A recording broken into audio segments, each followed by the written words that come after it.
یا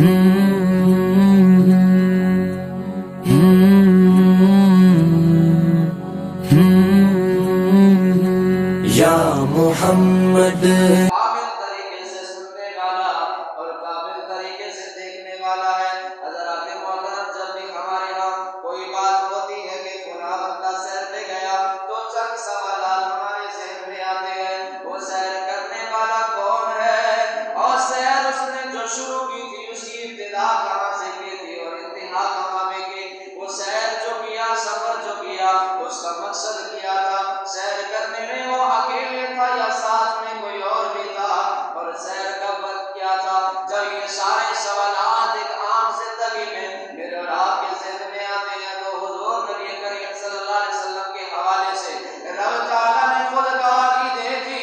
اور تمہارے ذہن میں آئے گا سیر کرنے والا کون ہے، تو فرمایا اسرا بعبدی، سیر کرنے والا اللہ تبارک و تعالیٰ کا خاص بندہ امام الانبیاء احمد مجتبی محمد مصطفیٰ صلی اللہ علیہ وسلم ہے۔ پھر فرمایا دوسرا سوال کہ ابتدائی سیر کہاں سے کی، ابتدائی سیر فرمایا من المسجد الحرام، مسجد حرام سے معراج شریف کا سفر شروع کیا، فرمایا سیر کی انتہا کیا ہے، تو فرمایا الی المسجد الاقصی، سیر مسجد اقصی تک ہے۔ بھی آپ کے ذہنوں میں سوال آئے گا کہ معراج کی شب تو حضور اللہ تبارک و تعالیٰ کی طرف گئے تھے، آسمانوں پہ تشریف لے گئے تھے، اور آج تم کہہ رہے ہو کہ مسجد حرام تک، تو بات یوں ہے کہ جو مسجد حرام سے مسجد اقصی تک کی وہ تھی سیر، مسجد اقصی سے پھر آسمانوں تک جو کیا تھا وہ تھا اعراج، پھر آسمانوں سے اوپر قصر دنا تک کا جو سفر تھا وہ سفر تھا سفر معراج۔ یہ سفر 3 حصوں میں بٹا ہوا ہے۔ پہلا ہے سیر من المسجد الحرام الى المسجد الاقصى الذي باركنا حوله،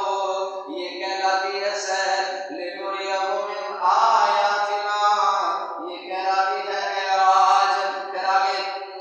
اذ هو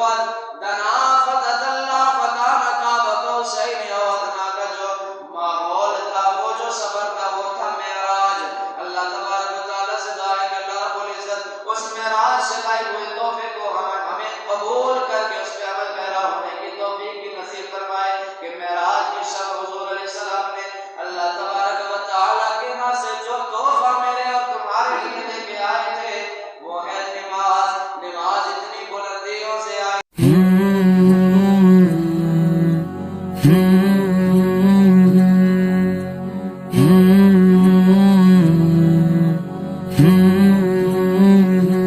یا محمد نگاہ کرم کیجئے، ہم غریبوں کے دن بھی سنور جائیں۔